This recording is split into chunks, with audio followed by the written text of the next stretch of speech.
Estamos de volta, 2h15, e no nosso quadro Saúde com Especialista de hoje vamos falar sobre um tema muito sensível, profundo e que transforma a vida de muitas famílias.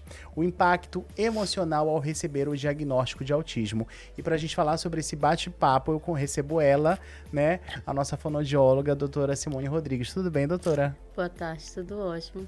Doutora, eu já começo lhe perguntando, o momento do diagnóstico, ele costuma vir acompanhado de muitas emoções, né? Sim. Quais são os sentimentos mais comuns que surgem nas famílias e por que esse período é tão delicado? Então, a família ela passa por um luto simbólico, né? Uhum. É a perda da expectativa de uma criança que chegou até então sem nenhum transtorno ou comprometimento, mas que agora ela tem desafios. É uma criança que vai conseguir desenvolver, sim, porém com uma ajuda maior. Então, as famílias, quando recebem esse diagnóstico, elas recebem junto um luto, um período de aceitação, de tristeza, invalidação, culpa e negação. Por isso, muitas crianças acabam que iniciando o tratamento de maneira tardia, porque tem famílias que levam anos. A criança ela foi identificada com sinais características de autismo por volta de 2 anos e meio. A família só vai procurar por volta do 5º ano, 6º, quando já está na escola, que outros comprometimentos também começaram a aparecer. E alguns pais se culpam, alguns pais culpam a mãe por vezes se sente culpada, ela não se alimentou bem, aconteceu alguma situação durante a gestação e ela acaba que carregando essa culpa. Porém, nem o pai, nem a mãe tem culpa, é algo que por vezes ou é genético ou é hereditário.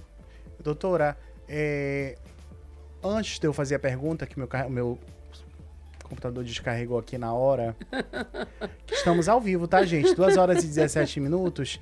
Conta pra mim um pouco, essa descoberta, ela costuma afetar muito as famílias, como a gente acabou de falar, né? Muito.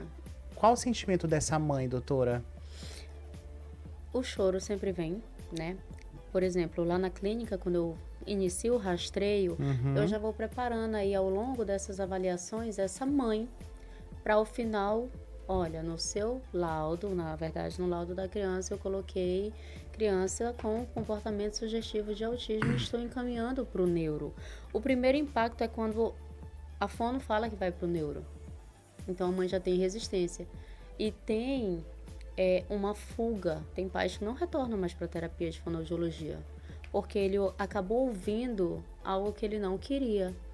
Então, por vezes, tem dentro do consultório, naquele momento, um desconforto, uma discussão entre pai e mãe, buscando encontrar esse culpado.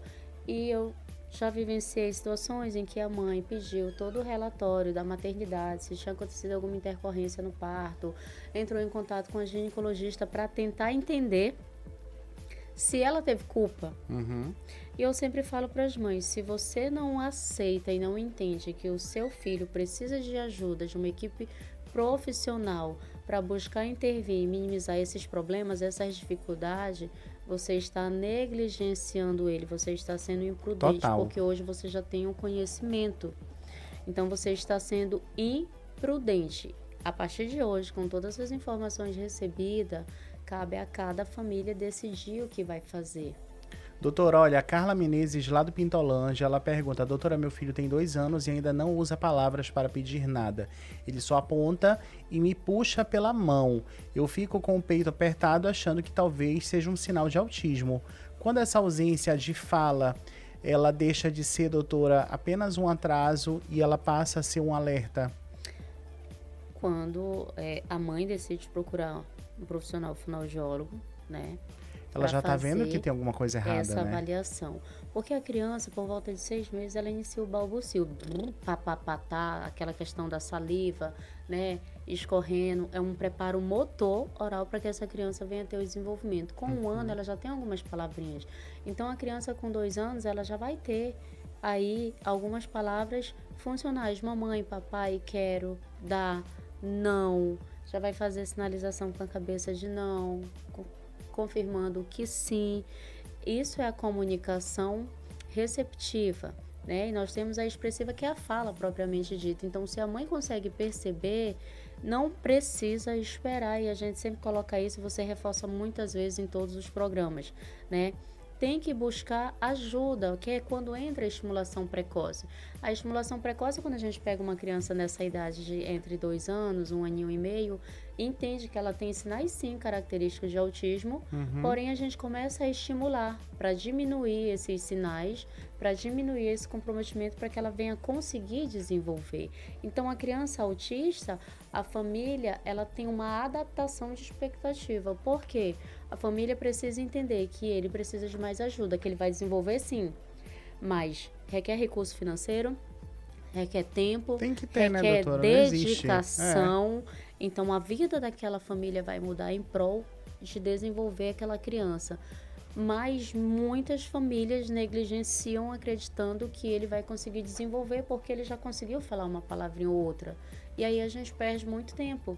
E por vezes não tem como voltar atrás para correr e tentar minimizar, porque o atraso ele já está muito grande. Recebi uma criança de 15 anos com diagnóstico de autismo, deficiência intelectual, com TOD. E aí o que a gente tem a se fazer? Mínimo, porque ele já desenvolveu as janelas de aprendizagem, de desenvolvimento, que ocorre muito exacerbada aí até o 5º, 6º aninho de vida, já passou. Ele já tem uma rotina, ele já tem um costume. E aí a rotina também é importante dessa família. Você precisa ter uma rotina para acordar, para tomar café, para almoçar, café da tarde, jantar, lanchar, a rotina da escola da criança, tudo de forma visual é colocado na casa. Sem a rotina visual, ele pode ter os melhores profissionais possível. Sem uma rotina em casa, não vai ter o sucesso que a família quer. Doutora, o Rodrigo Lima, lá do Buritis, meu filho entende o que a gente fala, mas quase nunca responde quando chamamos pelo nome. Eu e minha esposa estamos vivendo uma angústia enorme com essa dúvida entre atraso da fala ou TEA. Tem que procurar, né, doutora? Procurar. A fonoaudióloga, geralmente, é a profissional que é procurada de início, né? Como ele não tem a fala, os pais acabam procurando a fono. E aí a fono, ela vai orientar e instruir sobre quais são os encaminhamentos necessários, o que é preciso investigar. Então, se ele está com a fala atrasada, a gente pode pensar em questão anatômica, que é um frênulo encurtado, verifica a anatomia dessa língua, faz os testes funcionais. Tem que verificar sobre alguma possibilidade de perda auditiva, o que é que está acontecendo com essa criança. Então, ele vai ser avaliado de maneira global para tentar identificar o que é e descartar o autismo, ou para que ele já seja assistido e receba o CID do transtorno e comece com todas as intervenções necessárias. A Eliane Rocha, do Senador Hélio Campos, minha filha de 3 anos, só repete frases de desenhos, como se estivesse sempre no mundo da TV. Isso me corta o coração, porque sinto que ela não conversa comigo de verdade. Doutora, essa ecolalia é muito comum, né? No transtorno do espectro autismo é muito comum a ecolalia. Nós temos a imediata e a tardia. E é um sinal forte também, né? Sim, a criança ela não tem um diálogo, ela não tem uma comunicação, ela tem repetições de frases anteriores que ela ouviu e realmente ela fica desconectada do mundo, né? E o que é interessante? Sempre procurar o profissional fonoaudiólogo para fazer essa avaliação, porque se ela está tendo ecolalia, ela não está tendo comunicação. A gente consegue intervir, montar um plano de terapia fidedigno, fazer o acompanhamento dessa criança, orientar a família, né, para que consiga se obter êxito aí no desenvolvimento da criança. Então, eu sempre falo, quanto antes, melhor.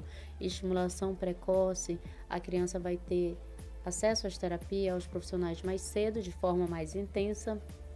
Porém, posteriormente, a gente consegue diminuir a quantidade de sessões até que ela venha a receber alta.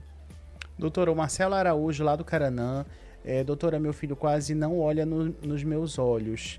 E isso, junto com a fala atrasada, tem tirado o sono dele. Esses comportamentos, doutora? Marcelo, né? Isso. Obrigado, Marcelo, pela participação. Aumenta uma suspeita de possível TEA. Quando tem ausência do contato visual, é um dos comportamentos, né? Mas a gente não pode generalizar e já querer diagnosticar essa criança dentro do espectro, né? Mas existem comportamentos básicos, por exemplo, ausência de contato visual, atraso na fala, não se socializa, tem movimentos estereotipados ou movimentos repetitivos, busca sempre tomar água no mesmo copo, sempre tem que ter aquele mesmo ritual, ele desalinha, desorganiza, fica estressado se algo fugiu do controle. Nós temos vários comportamentos, somente o contato visual não, mas é importante sinalizar, porque como é que ele vai ter comunicação? E aí entra o uso excessivo das telas. A criança que passa muito tempo diante de telas, quer seja o celular ou a TV, ela não se socializa, ela não tem comunicação, né? E aí a socialização dela diminui. Por quê? Ela passa o tempo na TV, então ela só recebe, ela só assiste, ela recebe estímulos e quando precisa conversar ou brincar com uma outra criança, ela não vai ter. Então, até que ponto o uso excessivo de tela está levando profissionais a fechar diagnósticos de autismo e até que ponto realmente é o espectro do autismo. Por isso, uma profissional só não pode validar um laudo.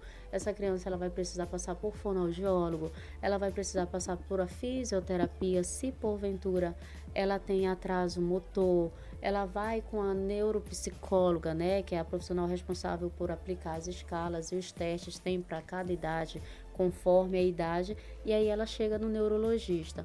Ah, doutora, para intervenção, eu quanto fono recebo uma criança com atraso, dependo do neuro? Não, eu avalio essa criança, inicio a intervenção, a gente faz o processo de tratamento de terapia e eu encaminho posteriormente. Não necessariamente essa mãe só vai fazer a terapia se o neuro dizer, olha, ele tem atraso ou ele tem autismo.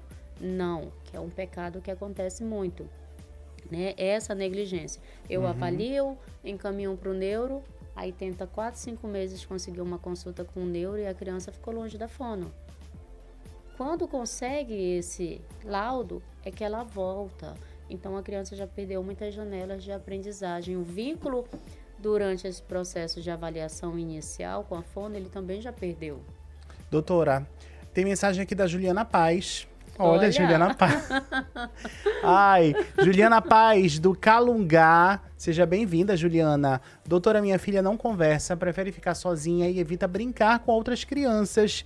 Eu tento me aproximar e parece que ela não me percebe. Essa dificuldade de interação social, doutora? É um critério que a gente precisa observar com muita atenção e delicadeza.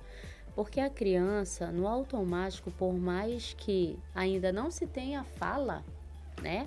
A comunicação expressiva, se eu chegar e tiver uma criança aqui no estúdio, eu posso olhar para ela e sorrir e sinalizar com um tchau. Ela pode não falar, mas ela vai me olhar, vai ter um olhar expressivo, vai tentar sorrir, ou se eu chamar ela para vir, ela vai me responder de alguma maneira gestual, né?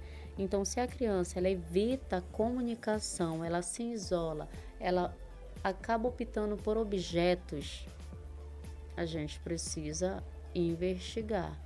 Porque nós vivemos em um meio rodeado de pessoas, onde você se comunica em casa com seu esposo, no trabalho, você precisa ter uma comunicação eficiente, efetiva. Na escola, ela precisa ter uma comunicação. Então, indícios de que algo está errado já está sendo demonstrado. Agora o pai tem que correr para uma avaliação.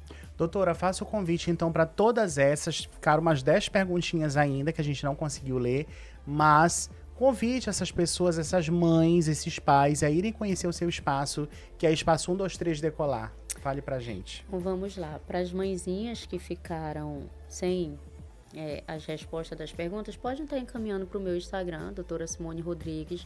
Eu vou responder a todas com o maior prazer, tá? Hoje nós estamos localizados na rua Valério Magalhães, número 1027. O contato que vocês podem estar buscando maiores informações é o 991644481. Nós temos o Instagram também da clínica, que é 123 Decolar.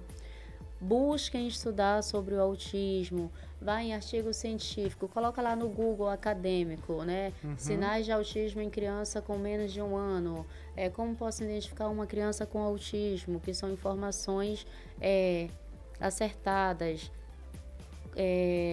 corretas, de confiança, de segurança. Estudem sobre o que é o autismo, como ocorre, como que você pode ajudar para que você venha entender e venha ser um meio de desenvolvimento para o seu filho. Então, por mais, Hélio, que a criança ela venha ter fono, físio, terapia ocupacional, neuropsicopedagoga, neuropsicóloga, se em casa não se tem uma rotina, um ambiente harmonioso, a dedicação dessa família, e uma falha que acontece muito, o isolamento social por conta do diagnóstico. Né? Então, essa família ela deixa de participar dos programas, dos eventos, aniversários, porque a maioria das vezes a família ela não entende, ela vê como birra, criança mal educada, criança mal criada. Não, aquela criança ela tem um transtorno, então ela precisa ser acolhida, aquela criança precisa ser inserida, assim como a mãe e o pai. Então, essa rede de apoio é muito importante para esse desenvolvimento. Julgar menos, criticar menos, buscar entender, buscar acolher, buscar ajudar durante os eventos familiares. Isso é muito importante, porque os pais precisam estar mentalmente bem. E principalmente a mãe, que é a que passa mais tempo acompanhando a terapia dessa criança. Aí vem o ganho do peso, por vezes influencia na questão do casamento, então a mãe precisa de acompanhamento psicológico também para poder se manter de pé, continuar firme e assistir essa criança que precisa de todo esse acolhimento familiar e de muito amor. Olha, a gente não tem mais tempo, mas eu adorei. Foi rapidinho, foi curto, mas muita gente participou. Eu vou para um breve intervalo comercial e na volta tem mais Doutor Me Consulta. Semana que vem a doutora tá aqui comigo de novo, tá? Obrigada. Já volto, não sai daí.